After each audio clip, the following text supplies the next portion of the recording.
just down the road, down in South Jersey. I grew up in Marlton and Cherry Hill. I did my entire kindergarten through 12 in the Jersey 3rd Congressional District public school education system. My mother is a nurse. My mother and father were both immigrants from South Korea. They moved here and they settled here in New Jersey because this is the place where they knew that their kids could get a strong public school education, a place that where they can raise their kids with strong values, that they can be anchored with the church community, that we can find ways in which to build a life that they can be proud of. My mother is a nurse, dedicated her entire life to working in hospitals in the New Jersey 3rd Congressional District. My father is a scientist. He is a leading scientist who has dedicated his life to trying to cure cancer. I took from them incredible values that if you want to commit your life to public service, that there's nothing more honorable than doing so. That they taught me that there's real honor in trying to help save other people's lives. I had the great opportunity where that public school education that I got allowed me to become a Rhodes Scholar. That was finally what I needed to do to make sure my parents would stop asking me to become a doctor or a lawyer. Finally, when I won that Rhodes Scholarship, they're like, okay, you can go do what you want to do. I went off and I got a PhD in international relations. And I was thinking through, what do I want to do next? Do I want to go and be a professor? Do I want to go be a consultant? Do I want to be a business person? Or do I want to go to law school or what? And at that time, at that exact moment, thousands of people my age, thousands of Americans my age were being sent off to Iraq. They were sent off to Afghanistan, fighting on behalf of our country, many of them dying. And for what purpose? And that's when you realize that all of our lives are connected in. That public service for me isn't just a job, it's a way of life. So I decided that I wanted to commit myself to public service. That I wanted to find a way to serve and give back to this country that has given my family every opportunity, to this state that has given me all of the opportunities that I've had to serve, not just survive, but thrive. So I became a U.S. diplomat.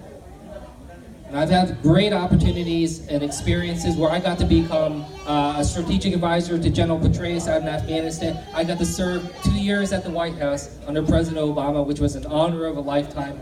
And I remember how excited I was to be able to bring my parents into the Oval Office, to meet President Obama, and to look at them and see this,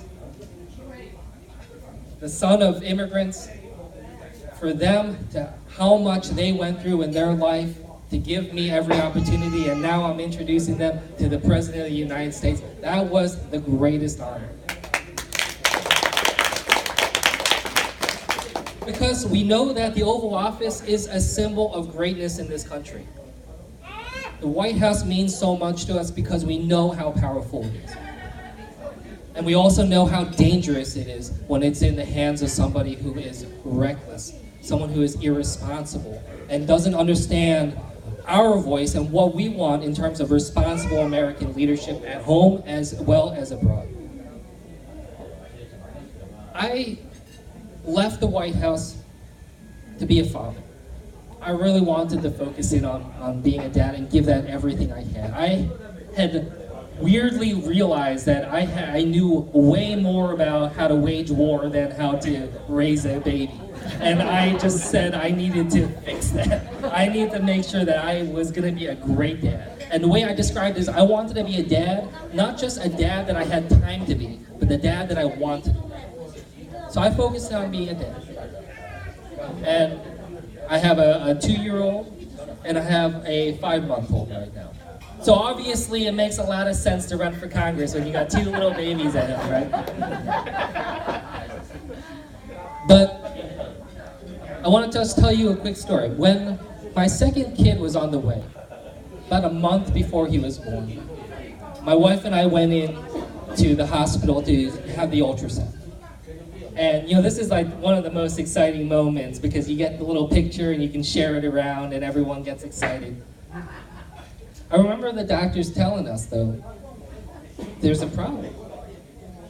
They told us that our baby was dramatically underweight, that our baby wasn't growing properly, that our baby, we weren't sure if our baby would be healthy if that baby was born, and that at any moment, any day, they might have to deliver because they weren't sure if the baby was getting the nutrition that the baby needed. That's the last thing that anyone would want to hear from their doctor 4 weeks before the delivery. My wife and I were devastated, and we didn't know what to do. You feel so helpless. So we would have to go into the hospital over and over and over again, get different tests. So I spent a lot of time in that lobby at that hospital. And I remember I would just pass time waiting for the doctor to come out. I'd be watching the news on the TV in the hospital lobby. And what do I see months ago, earlier this year? On the TV at that exact moment, I saw the Republicans in Congress trying to lead a process to take away health care from millions of Americans. And not just that, who was leading that effort? Who was the one that wrote that legislation? It was my own representative in New Jersey, Congressman Tom McCarthy. I couldn't believe it, that this district that I grew up in was being represented like someone like that. Someone who had the gall to have a draft legislation named after him called the MacArthur Amendment that gutted pre-existing condition protections, the protections for the people that need the care the most. Pre-existing conditions, by definition, are people who are sick for no fault of their own. People like my son, who had a condition that was affecting his growth in the womb. Now, thankfully, he is growing, he is healthy, and I am blessed by that. And he's actually quite big now. He's been growing very big. But I'm positive that when he's my age, I'll still be calling him, "Are you eating enough?" I'll be still making sure about that. But that experience led me to understand just how personal these problems are that we're facing. That what's happening in the Oval Office, that's what's happening at Capitol Hill, that this is affecting all of us. It's not just words on a piece of paper, it's about our lives and the people that we care about most. So that's why I decided to do this. It was that day when I knew that my representative was leading the charge against healthcare that I decided I'm going to step up and run against it.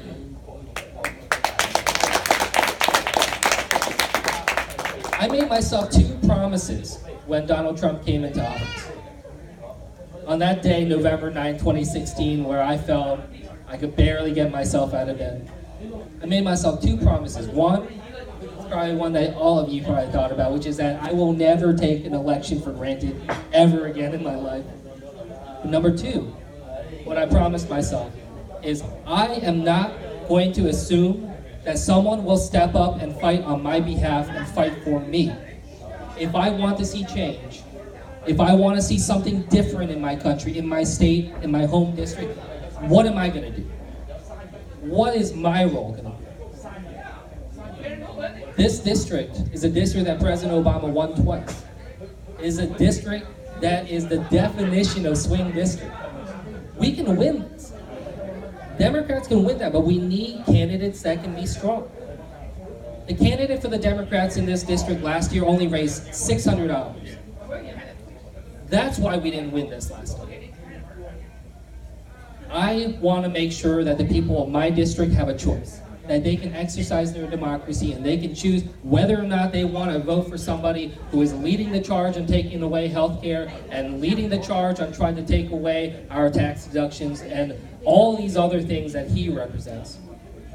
Or if they want to represent someone who grew up in this district, someone who is raising their 2 baby boys in this district, and someone who has committed his life to public service and serving this country. That's what I want to be on the ballot next November, that's the choice.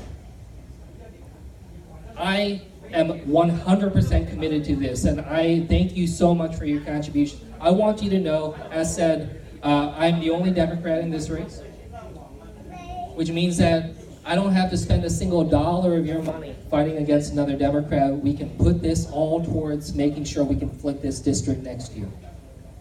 I want you to know that I am running full-time, that I'm going the next year without salary, that I am doing this with my whole heart, and that your contributions today are going to be ones that I take very serious. I'm going to be a good steward to your contributions, to your support. And I'm going to run a campaign that you will be proud of. We have some of the top staff in this entire country. We have support from all across the country. We have contributions already from all 50 states. All 50 states. And I call people in every country, in every part of this country, and I say, thank you so much for contributing. And of course, please give me more. But I want to ask you why you decided to give to this campaign in the middle of New Jersey. And what I hear over and over again is people say, because what Tom MacArthur did doesn't just hurt people in New Jersey, it hurts people all over this country. All over this country. So people recognize that. And they're supporting us, and we are building one of the strongest campaigns in the country. I have strong support from the National Democratic Party, from the state level, from the local level. We have thousands of volunteers in district ready to mobilize, and we are going to build a movement in this district to flip this seat next year. I am really excited about it. This kind of dinner like we have tonight is the exact reason I got into this, because I love being able to see and harness and build on and draw on all this energy, not just in this dining room, but dining rooms all over New Jersey, all over this country. Thank you so much. Thank you. This has been a wonderful evening already. I look forward to talking